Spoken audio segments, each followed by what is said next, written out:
Stand by, please. Greetings.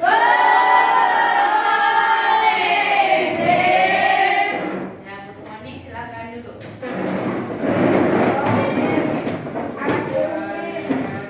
Ya, sebelum kita mulai pembelajaran, silakan dipimpin doa terlebih dahulu. Ayo, Aula.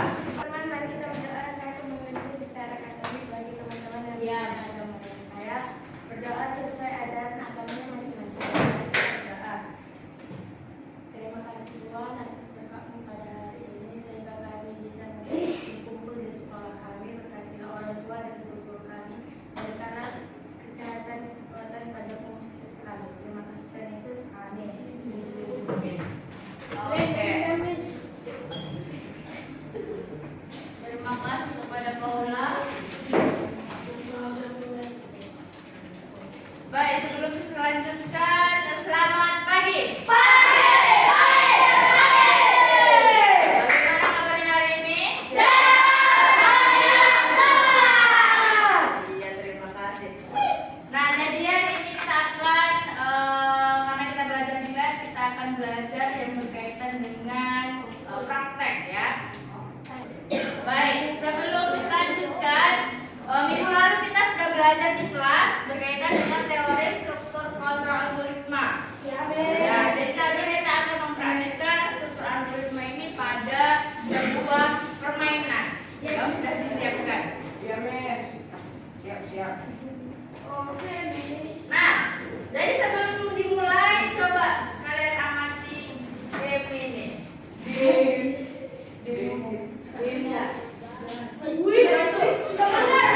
Siapa yang sudah pernah memainkan game ini? Ya, sering.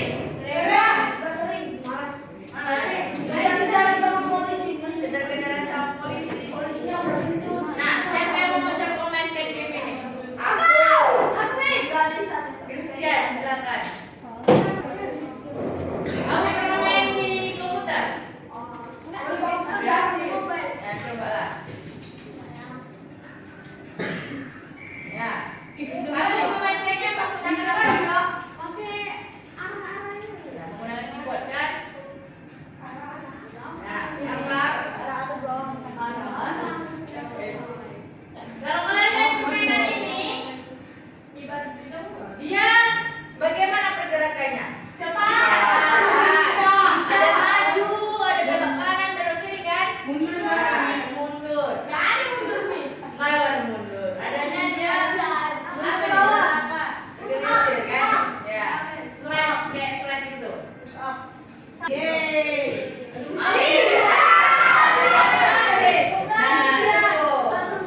Nah, dari game tersebut, kira-kira ada yang bisa menjelaskan bagaimana game itu bekerja? Atau alurnya bagaimana? Bethesda, silakan. Bagaimana game itu bekerja? Berdiri Bethesda. Silakan berdiri. Ya. Menurut kamu lah, bagaimana orang itu dia bekerja? Ada mobil, Ya. kereta api, Menghindar dengan cara kalau ada ikan, dia naik, ya, naik. loncat, Ya. koin, Ya. ambil harta karun, Ya. menentukan inisial, Ya. Jadi intinya dia akan bekerja sesuai dengan apa yang ada di game itu. Misalnya kalau ada di tangan dia akan menghindar dengan cara belok atau belok kiri dan juga akan mengambil poin dengan cara melompat dan sebagainya. Nah, itu adalah alur game. Nah, jadi dengan adanya alur game itu tentu itu akan membuat game semakin interaktif ataupun gamenya itu bekerja dengan cara yang cerdas. Misalnya kalau ada lompat-lompatnya dengan diiringi sound, itu kalian jadi tertarik untuk memainkannya kan? Ya. Kemudian adanya koin bunga, itu juga membuat game itu akan semakin interaktif. Nah, jadi ternyata di dalam sebuah game itu ada yang namanya algoritma atau langkah-langkah. Ya, mau di game, mau di aplikasi itu ada yang namanya algoritma. Nah, jadi tujuan pembelajaran kita hari ini yang pertama memahami konsep bagaimana struktur kontrol algoritma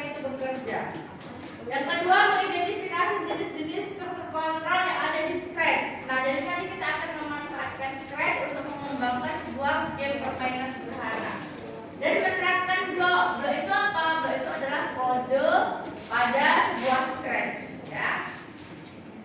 Nah, manfaatnya mengapa kita perlu mempelajari ini agar yang pertama kalian tahu bagaimana struktur kontrol itu bekerja pada sebuah program ataupun permainan atau game. Bagaimana itu bekerja ya.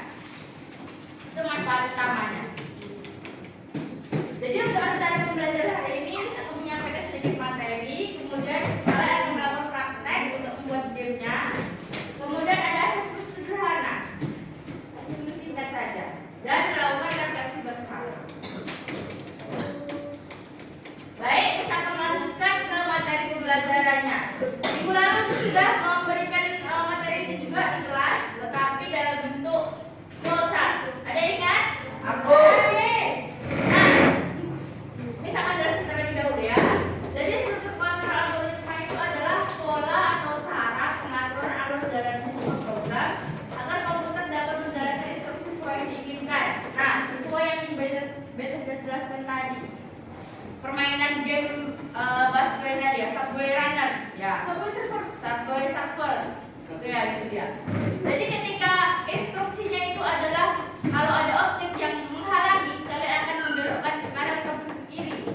Kemudian kalau kalian mau mendapatkan poin, kalian harus menabrakkannya ataupun menghindari kereta, bisa melompat juga. Nah, itu adalah alur yang diinginkan.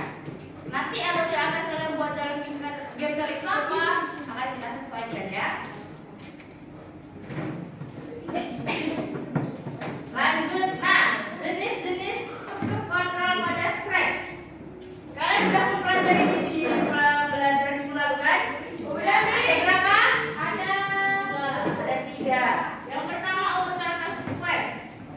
Jadi urutan ini akan dieksekusi secara berurutan dari awal sampai akhir. Kemudian ada pencabangan atau if else. Jika terjadi ini, maka apa yang akan terjadi? Misalnya kayak Subway Runners tadi, jika ada rintangan atau ada kereta, dia akan melompat, belok kanan, belok kiri. Nah, itu adalah pencabangan. Kemudian ada perulangan.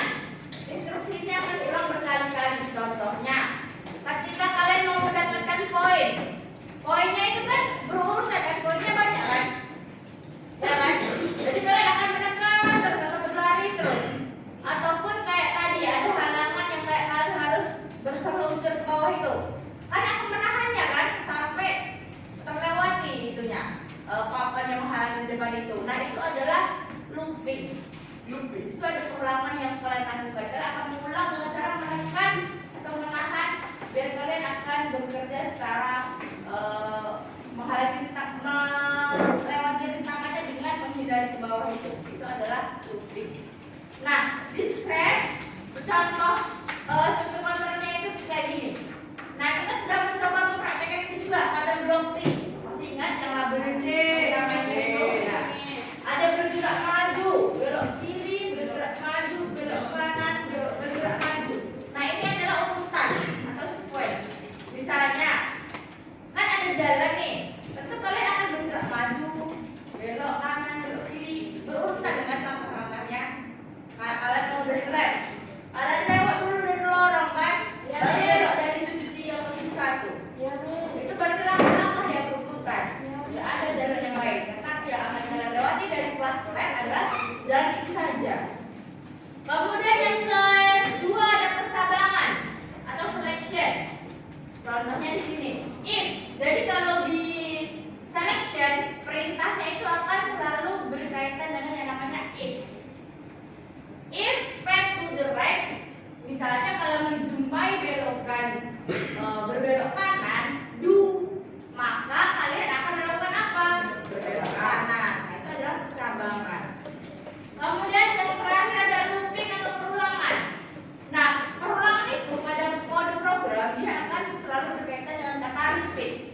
Apa arti repeat? Mengulangi. Sesuai kan mengulangi. Contohnya ini. Misalnya ini. Repeat until do. Apa yang akan dia lakukan sampai menuju ke titik merah itu? Dia akan bergerak maju, belok kiri, bergerak maju, kemudian belok kanan. Dia akan mengulangi itu. Itu adalah perulangan ya. Sampai sini sudah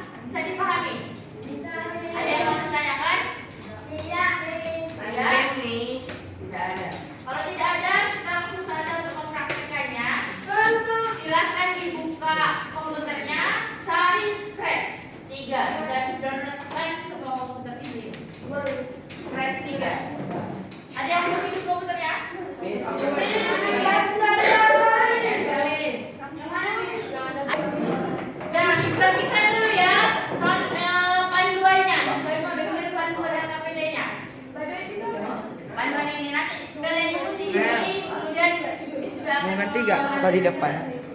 Satu meja satu aja.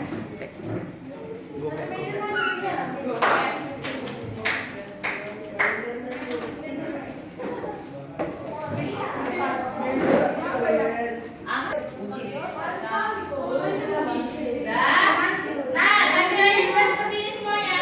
Ya sudah. Silakan dibaca panduannya itu. Langkah pertama yang harus kalian lakukan adalah apa? Kalian akan memilih backdrop. Apa itu backdrop? Itu adalah latar belakangnya. Ya. Silakan dipilih di pojok kanan. Sesuaikan. Ya, kalian mau membuat objek seperti apa? Nah, sebelum Miss lanjutkan, ada yang mau menjadi asisten Miss? Aku, Miss. Aku. Asisten ini tugasnya nanti membantu temannya. Kalau temannya Aku, Miss. Yang pertama di baris sana, yang bertanggung jawab aku. Boleh lalu saya. Iya. Aku sama Feli. Ayo Feli. Di sini Ian dan ini.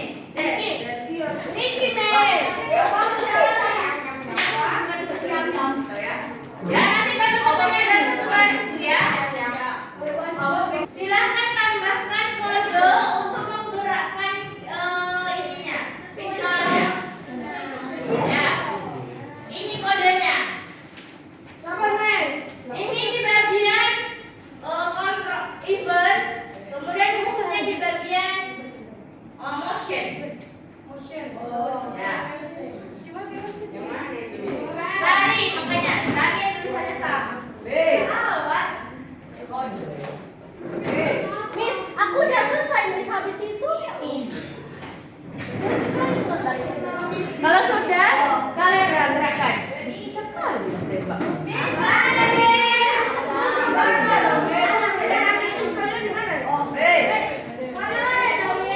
Iya, yang orang masuk event.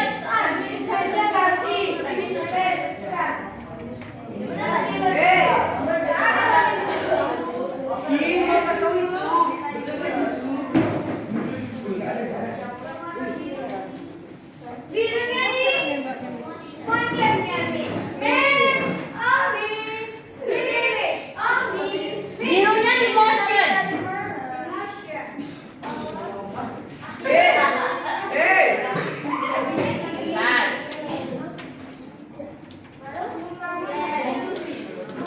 Mana? Siapa yang mau Iya, yang bagian klik mana ada untuk melakukan left arrow dan space right way. Ya, yang left yang 10, yang right dia 10. Miss, aku ada habis gimana nih? Bisa. Iya, pilih space-nya, pilih left arrow dan right arrow.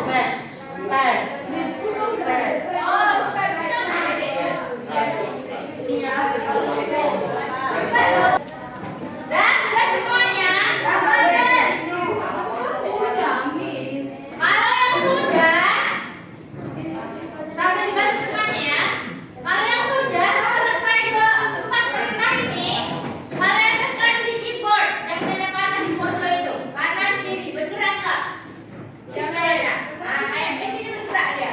Bergerak yang apa yang dipimpin? Panah ini, kanan kiri. Oh, Miss bisa. Bisa bergerak kanan kiri. Yang mana nih? Keyboard. Ini. Bisa. Di peluru itu akan kalian tembakkan dengan cara menekan tombol spasi. Tahu kalian tombol spasi? Yang panjang ini. Yang panjang itu adalah tombol spasi ya. Nanti itu belum bisa bergerak kan coba dari itu yang lagi. Kalau sudah ini apa lagi? Create scroll itu di bagian kontrol. Sudah ada yang selesai sampai ke peluru tadi. Kemudian tinggal di Nah, kalau sudah bisa dipresentasikan terlebih dahulu. Ini sudah siap? Bisa dipresentasikan? Bisa.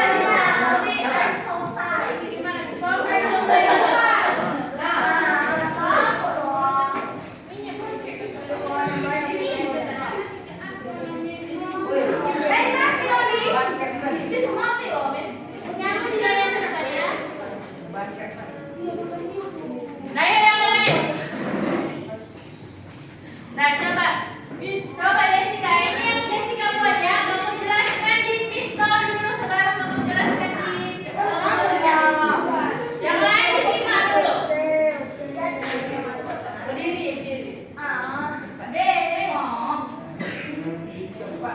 Jadi ini untuk kanan dan ke kiri. Kemudian di bagian peluru coba kamu jalankan, sudah bisa belum? Oke, kok ke kanan? Kayak salah di sini. Di sini hanya change Y by. Kamu pergi ke motion. Kemudian pilih yang di sininya change Y. Coba cari. Jadi kamu tak bisa miss. Tarik. Kamu gantikan change S-nya. Ininya delete. Delete ini. Ya. Nah, coba dijalankan lagi pelurunya. Sudah. Bisa aku tak bisa. Sudah berhasil. Kalau gitu kan aku yang bisa nembak. Aku bisa. Cara menghilangkan Oke, terima kasih Casey. Sudah, kita lanjut ke assessment karena tadi Casey sudah menjelaskan hasil kerjanya. Nanti kalian buat di kalau KPD harus berikan ya, kalian coba di situ. Nah, 3 pertanyaan ini coba dijawab.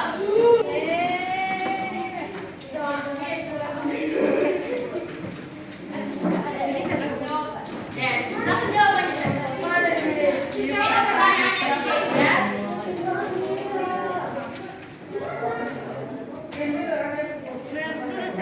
Berdua. Simpan aja ya, guys. Ya. Siap? Aku salah buku ganti. Oke, kalau sudah siap boleh dikumpul KPD-nya. Kalau sudah siap dikumpul aja. Dan selesai dikumpul.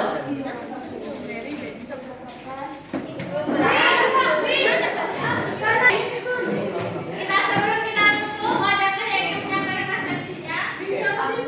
Dika dan Grimo coba. Apa hal baru yang kamu pelajari hari ini tentang struktur kontrol algoritma? Bahwa algoritma itu bisa dibuat dalam permainan. Saya pikir algoritma itu bisa dilakukan dalam kehidupan sehari-hari. Ya. Sudah saya terima kasih. Ya, terima kasih Grimo.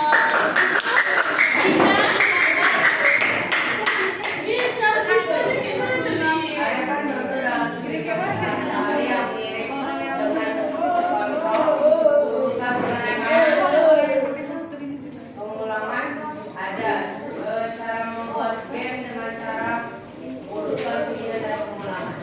Game yang kita buat tadi ya. Iya baik. Terima kasih juga di sana sudah selesai. Mari kita tutup pelajaran hari ini dengan doa. Teman-teman, mari kita berdoa. Saya akan memimpin secara agama Katolik. Bagi teman-teman yang berbeda agama, silakan menyesuaikan. Mari kita berdoa. Tuhan, kami ingin kembali ke kelas setelah kami melakukan pelajaran coding. Terima kasih Tuhan, Engkau telah melindungi kami dari awal sampai akhir. Terima kasih ya Tuhan. Amin. Disiapkan Jonas untuk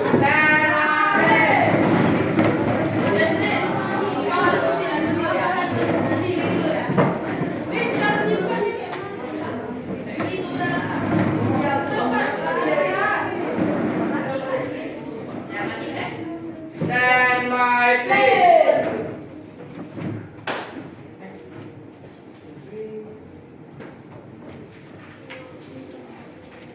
Stand by. Green.